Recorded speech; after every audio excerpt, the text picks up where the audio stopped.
All right, yay, this is the right side of putting on our Bilsteins on our 2005 Nissan Frontier LE Crew. So you want to jack up the truck on the trailer hitch and get the wheels so they're just off the ground and the suspension is fully decompressed. And then what I used was Freeall. If you have never heard of Freeall, you need to go out and get yourself a can of this stuff. It is amazing. So on the right side, I could not get the wrench on there and get any kind of leverage. So I'm cheating a little bit and I'm using an impact on this side. Believe it or not, this side was harder than the left side, even though you did have to drop the spare tire to get to the left side. I found that the right side was much more difficult to get off than the right side, just because the exhaust was in the way. I think if the exhaust was not there, it would have been a lot easier. So here is my OEM Nissan shock from the rear, 210,000 miles, and you can see it is dead. It just shouldn't be laying there like a dead soldier. It should rebound. When you compress it all the way in, it should start to rebound almost immediately. This one, both of them on the rear did not. The ones on the front were even worse. I'll do a video for the front coming up, so if you're going to do the front, it's a lot more fun than these because you do get to work on your truck doing the front. So I had to take a dead blow hammer. Don't use a metal hammer on your Bilstein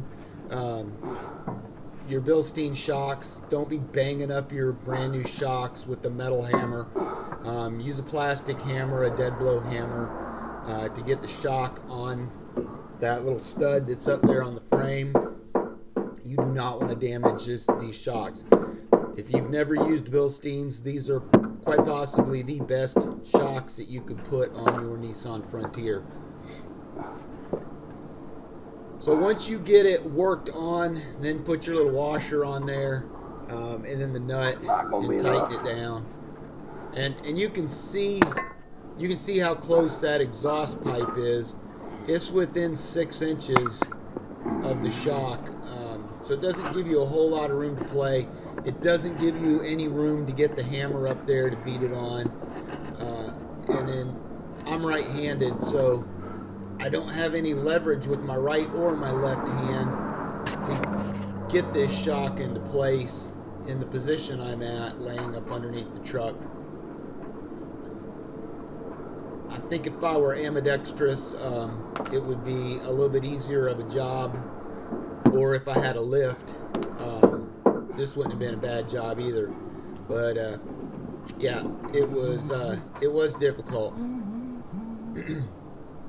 So what I did was got just enough threads showing that I could put the washer and the lock nut on there.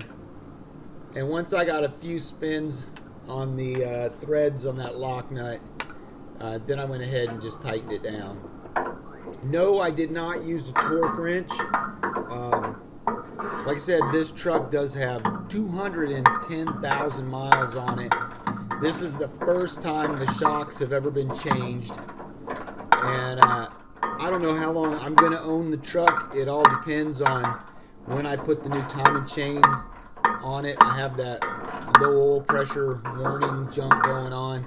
So I'm going to replace the timing chain and all the gears, the oil pump, the water pump, and I'm going to seal that that cover that's in the inner timing chain cover that leaks, because I did find parts of that gasket in the oil pan when I dropped it. So I'm hoping I can hang on to this truck for, I don't know, maybe 100,000 miles. I bought it just to be a beater truck. If I like it, I'll hang on to it. If I don't like it, I can always get my money back. I'm only in this truck right now for about $6,700. That's buying the truck, putting new tires on it, and the suspension work, all the other new parts, radio, speakers, and I'm still under $3,000 that I've put into this truck just to make it a truck that's acceptable for me to drive. But I had these Bilsteins on a Nissan Frontier NISMO off-road that I had back in the day. Absolutely loved the suspension on that truck. When it was time to replace the suspension on my Nissan Titan LE Crew, I went ahead and I put Bilsteins on it. So I figured, what the heck, I might as well put Bilsteins on this one. I put the billet Bilsteins on a friend of mine's Ford F-250 Super Duty that he pulls his camper with, and he's amazed at how great those shocks are on his truck. So you cannot go wrong with these. Don't go cheap on your truck when it comes to shocks.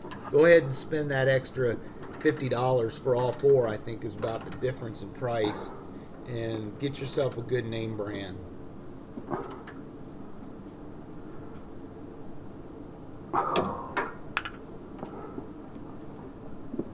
So that's it. We're all tightened down. Everything looks good. The yellow underneath this rusty old truck looks pretty good. Makes it look a little bit better. Thanks for watching my video, and please hit the like button.